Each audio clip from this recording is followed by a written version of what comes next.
ہماری گفتگو احکام الوضو کے حوالے سے چل رہی تھی۔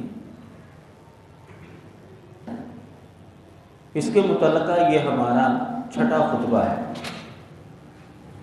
اللہ کی توفیق سے کئی مسائل آپ کے سامنے وضو کے متعلقہ رکھے گئے۔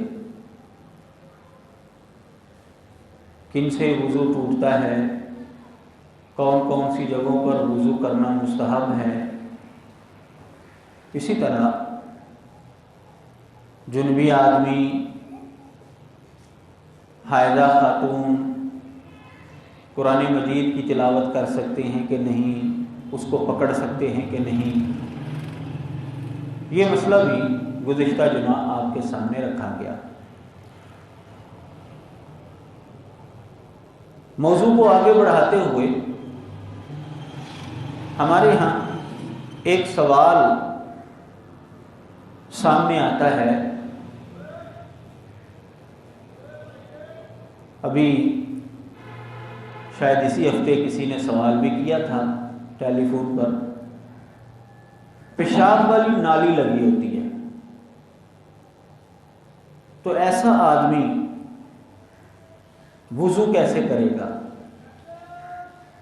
نماز کیسے پڑھے گا؟ یا بعض لوگوں کو ہوا خارج ہونے کا مسئلہ ہوتا ہے، وقفے وقفے سے ان کا وضو ٹوٹتا رہتا ہے، اتنا وقفہ نہیں ہوتا کہ وہ نماز پڑھ سکے، اس کا کیا مسئلہ ہے؟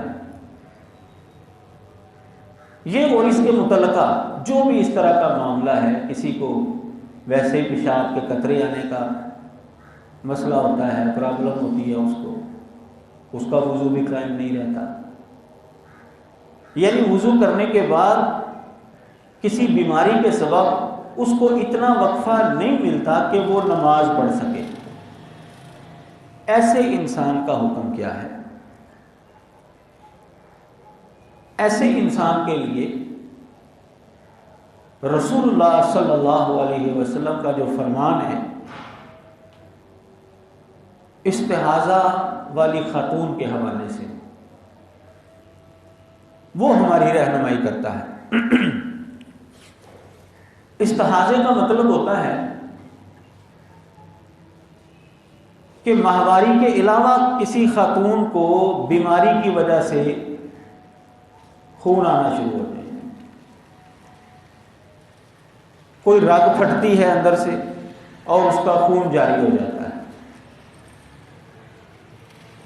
بسا اوقات یہ بیماری کئی سال تک جو ہے وہ چلتی رہتی ہے۔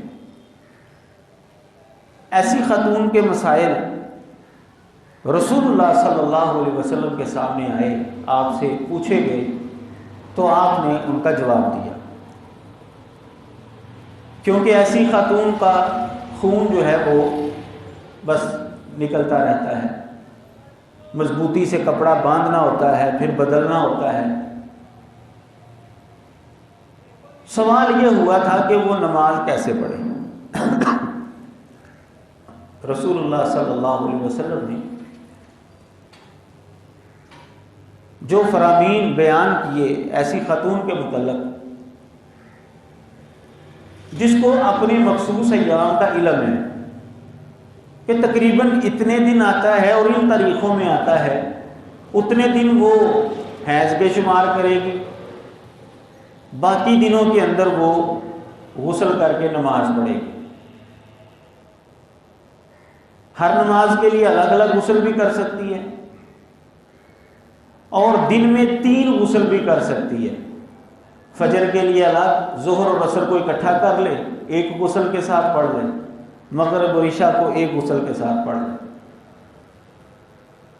اور اگر کوئی ایسی خاتون ہے کہ جس کو اپنے ایام کا علم نہیں ہے،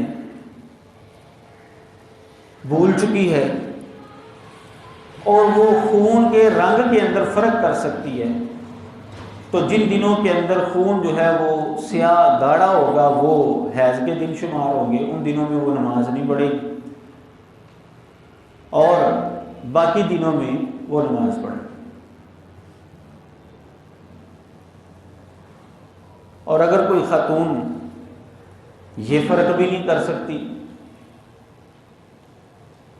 خون کا رنگ جو ہے وہ پورا مہینہ جو ہے وہ ایک طرح کا ہی آتا ہے، تو پھر وہ اپنے ننہال میں خواتین کا اعتبار کرے گی کہ جتنے دن ان کو اور جن تاریخوں میں عموماً ان کو خون آتا ہے حیض کا، بس اتنے دن جو ہے وہ حیض کے شمار کرے گی، باقی دنوں میں وہ نماز پڑھے گی۔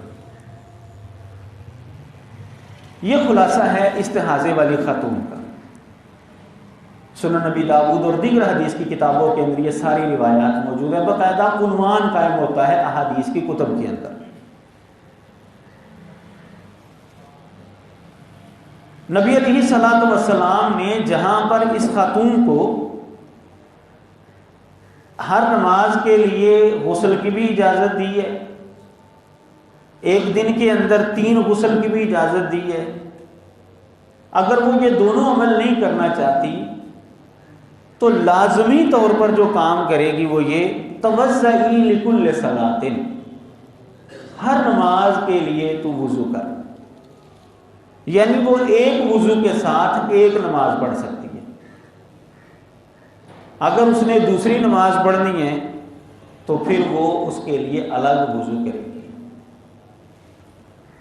یہ حدیث جامع ترمذی، سنن نبی داؤد اور دیگر حدیث کی کتابوں کے اندر ہے کہ رسول اللہ صلی اللہ علیہ وسلم نے ایسی خاتون کو ہر نماز کے لیے کم از کم الگ وضو کرنے کا حکم دیا ہے۔ لہذا چونکہ یہ بیماری کی وجہ سے ہے اور وضو اس کا قائم نہیں رہتا ہے ایسی خاتون کا، تو اس کے اوپر قیاس کرتے ہوئے جن احباب کو مسئلہ ہے، پرابلم ہے پیشاب کے قطروں کا یا پیشاب کی نالی لگی ہوئی ہے، ہوا خارج ہونے کا کہ ان کا وضو قائم نہیں رہتا، تو وہ بھی ایک وضو کے ساتھ صرف ایک نماز پڑھیں گے۔ وہ جب بھی نماز پڑھیں گے ایک وضو کر لیں گے۔ اب اس وضو کے بعد ان کی ہوا خارج ہو جائے، ان کا وضو ٹوٹ بھی جائے تو اس کا کوئی اعتبار نہیں، وہ نماز پڑھ سکتے ہیں۔ وضو کیا، نماز پڑھے، بات ختم۔ اس وضو کو لمبا نہیں کر سکتے، 2-3 نمازیں اکٹھی کر کے جیسے نارمل آدمی پڑھ سکتا ہے، حدیث بیان ہو چکی پچھلے خطبہ میں۔ نارمل آدمی جیسے 2-3 نمازیں، 4 نمازیں ایک وضو کے ساتھ پڑھ سکتا ہے، ایسا بندہ ایک وضو کے ساتھ زیادہ نمازیں اکٹھی کر کے نہیں پڑھ سکتا، وہ ایک وضو کے ساتھ ایک ہی نماز پڑھے گا۔ تو اس حدیث پر قیاس کرتے ہوئے ہمیں یہ موجودہ دور کا جو مسئلہ ہے بیماری والا، اس کا حل ملتا ہے۔ سردیاں بھی آ چکی ہیں اور سوال بھی کیا جاتا ہے ہمارے معاشرے میں جرابوں پر مسح کرنے کا، کہ وضو جب ہم کرتے ہیں کیا جرابوں پر مسح ہو سکتا ہے، موزوں پر مسح ہو سکتا ہے؟ رسول اللہ صلی اللہ علیہ وسلم سے موزوں اور جرابوں پر مسح کرنا بالکل ثابت ہے، بالکل صحیح ہے۔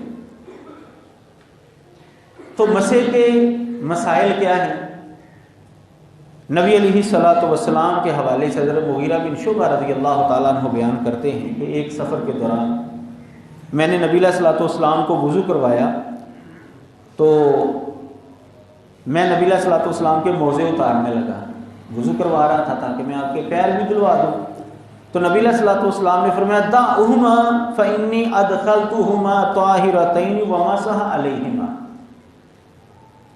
نبی علیہ الصلوۃ والسلام نے فرمایا کہ ان کو چھوڑ دو، میں نے جب ان کو پہنا تھا اس وقت میں باوضو تھا، لہذا ان کو اتارنے کی ضرورت نہیں ہے۔ نبی علیہ الصلوۃ والسلام نے باقی اعضاء جو ہے وہ دھوئے، لیکن پاؤں کے اوپر چونکہ وضو کی حالت میں آپ نے موزہ پہنا ہوا تھا، وضو کر کے آپ نے موزہ پہن لیا تھا، اس لیے آپ نے اس کے اوپر مسح کرنا ہی کافی سمجھا۔ یہ حدیث صحیح مسلم کے اندر اور دیگر حدیث کی کتابوں کے اندر آتی ہے۔ اس حدیث سے یہ بات معلوم ہوئی کہ موزے کے اوپر مسح کرنا یہ بالکل درست ہے، لیکن اس کے لیے شرط یہ ہے کہ آپ نے جب موزہ پہنا ہے اس وقت آپ باوضو ہوں۔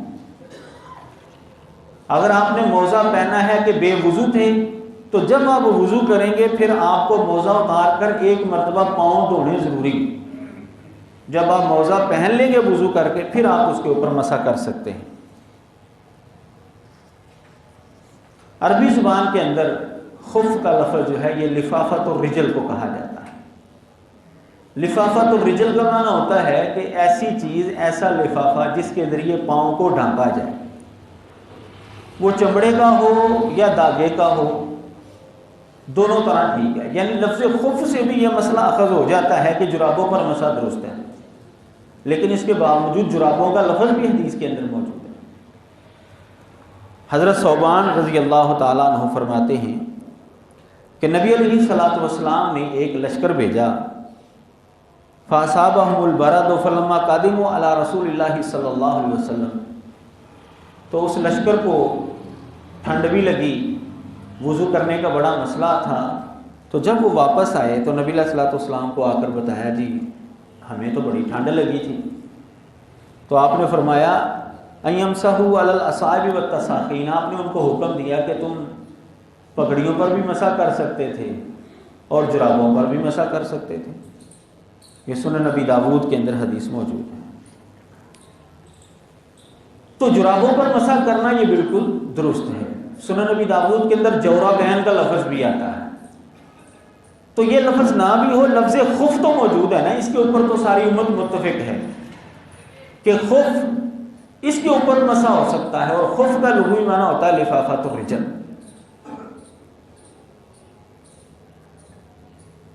حضرت انس رضی اللہ تعالیٰ عنہ لفظ خف کی تشریح کرتے ہیں کہ کپڑے کی جو جراب تھی ان کے حوالے سے پوچھا گیا تو جواب دیا انہوں نے کہ یہ بھی خف ہی ہے، بس وہ چمڑے کا ہوتا تھا اور یہ کپڑے کا ہے۔ تو داغے کی بنی ہوئی ہو، کپڑے کی بنی ہوئی جراب ہو، چمڑے کی بنی ہوئی ہو، سب کے اوپر مسح کرنا بالکل درست ہے، جائز ہے، لیکن اس کے لیے شرط یہ ہے کہ وضو کر کے آپ نے ان کو پہننا ہو۔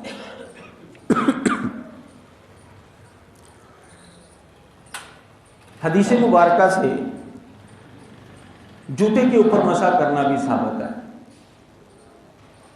نبی علیہ الصلوۃ والسلام کے حوالے سے سنن نبی داود کے اندر حدیث آتی ہے کہ آپ نے وضو کیا وَمَسَحَ عَلَىٰ نَعْلَيْهِ، اپنے جوتوں کے اوپر آپ نے مسح کیا۔ ٹھیک ہے، کسی کے جوتے پاک ہیں، وضو کر کے اس نے پہنے ہوئے ہیں اور اس نے نماز بھی جوتے پہن کر پڑھنی ہے، اگر جوتے پاک ہیں تو بالکل درست ہے نماز پڑھنی، نبی علیہ الصلوۃ والسلام سے ثابت ہے، تو پھر وہ جوتوں کے اوپر بھی مسح کر سکتا ہے۔ جیسے جرابوں پر مسح جائز ہے، اس طرح جوتوں کے اوپر بھی کر سکتا ہے، بشرطے کہ وہ پاک ہوں جوتے۔ لیکن عموماً شک ہوتا ہے، ڈاؤٹ ہوتا ہے، پتہ نہیں وہ کوئی گندگی نہ لگی ہو، پیشاب کے چھینٹے جو ہیں وہ نہ پڑے ہوں، اس لیے ہمارا اگر کوئی بچنا چاہتا ہے تو بالکل ٹھیک ہے۔ لیکن اگر کسی کو یقین ہے کہ جوتے پاک ہیں اور وضو کر کے میں نے پہنے تھے، جیسے جرابیں وضو کر کے پہنتا ہے، اور اس نے جوتوں سمیت نماز پڑھنی، تو ٹھیک ہے، وہ مسح بھی کر سکتا ہے۔ نبی علیہ الصلوۃ والسلام سے یہ بالکل ثابت ہے۔ مسح کرنے کا طریقہ کیا ہے؟ جراب یا موزہ پہنا اس کے اوپر والی سائڈ پر مسح کیا جائے گا۔ رسول اللہ صلی اللہ علیہ وسلم کے حوالے سے حضرت مغیرہ بن شعبہ رضی اللہ تعالیٰ عنہ فرماتے ہیں رأیت النبی صلی اللہ علیہ وسلم یمسح علی ظاہر خفیہ، میں نے نبی علیہ الصلوۃ والسلام کو موزوں کے اوپر مسح کرتے ہوئے دیکھا۔ اس کا مطلب یہ ہے کہ مسح جو ہے وہ جرابوں کے موزوں کے اوپر ہوگا، یہ پاؤں کے نیچے والی سائڈ پر نہیں ہوگا۔ ایک روایت کے اندر آتا ہے غزوہ تبوک کے موقع پر نبی علیہ الصلوۃ والسلام نے پاؤں کے اوپر بھی اور پاؤں کے نیچے بھی مسح کیا، وہ روایت ضعیف ہے۔ اگر وہ روایت صحیح ہوتی تو پھر ٹھیک تھا، نیچے بھی کیا جائے گا مسح، لیکن چونکہ وہ روایت نبی علیہ الصلوۃ والسلام سے ثابت نہیں ہے، اس لیے جو حدیث صحیح ہے، اور یہ حدیث سنن ترمذی کی ہے کہ آپ نے موزوں کے اوپر مسح کیا ہے، لہذا اوپر ہی مسح جو ہے وہ کیا جائے گا۔ حضرت علی رضی اللہ تعالیٰ عنہ فرماتے ہیں لو کان الدین بالرأی، لکان اسفل الخفین اولا بالمسح من اعلی. کہتے ہیں کہ اگر دین رائے کا نام ہوتا تو اوپر مسح کرنے کی بجائے نیچے مسح کرنا جو ہے نا وہ زیادہ بہتر ہوتا. لیکن میں نے نبی علیہ الصلوۃ والسلام کو دیکھا ہے کہ آپ نے موزوں کے اوپر مسح کیا، کیونکہ زیادہ گندگی جو ہے وہ اگر کوئی تنکے وغیرہ لگے ہوں یا کوئی مٹی وغیرہ لگے تو وہ نچلی سائڈ پر لگتی ہے. اگر موزوں کے اندر بندہ جو ہے وہ تھوڑا سا چل لے تو کوئی گندگی وغیرہ کا جو احساس ہوگا، مٹی کا جو احساس ہوگا، تنکوں کا احساس ہوگا، وہ نچلی سائڈ پر ہے. کہتے ہیں کہ اگر دین کا تعلق رائے کے ساتھ ہوتا تو پھر نیچے زیادہ بہتر تھا کہ مسح کیا جاتا. اس کا مطلب یہ ہے کہ دین کے اندر اپنی رائے نہیں چل سکتی. نبی علیہ الصلوۃ والسلام نے نیچے نہیں اوپر مسح کیا، اس لیے اوپر مسح کیا جائے. اگر رائے ہوتی تو بندہ سوچتا یار نیچے گندگی کا احساس تو نیچے ہو رہا ہے، نیچے مجھے ہاتھ پھیرنا چاہیے. لیکن نہیں، ایسا نہیں کرے گا، وہ اوپر ہاتھ پھیرے گا، اوپر مسح کرے گا، کیونکہ نبی علیہ الصلوۃ والسلام نے اوپر مسح کیا. یہ سنن نبی داؤد کے اندر روایت موجود ہے. مسح کرنے کی مدت، مسح کی شرط تو آپ کے سامنے بیان کر دی گئی کہ وضو کر کے جو ہے وہ جرابیں یا موزہ جو ہے وہ پہنا ہو، پھر اس کے اوپر مسح ہو سکتا ہے. مسح کرنے کی مدت کتنی ہے؟ انسان کی دو حالتیں ہوتی ہیں، یا تو وہ اپنے علاقے میں ہوتا ہے یا وہ سفر پر ہوتا ہے. نبی علیہ الصلوۃ والسلام نے دونوں کے الگ الگ مسئلے بیان کیے. مقیم کے لیے یعنی جو بندہ اپنے علاقے میں ہے اس کے لیے مسح کی مدت ہے 1 دن اور 1 رات یعنی 24 گھنٹے. اور جو سفر پر ہے عمومی طور پر ہمارے اہل علم یہ مسئلہ بیان کرتے ہیں کہ اس کے لیے 3 دن اور 3 رات کا وقت ہے.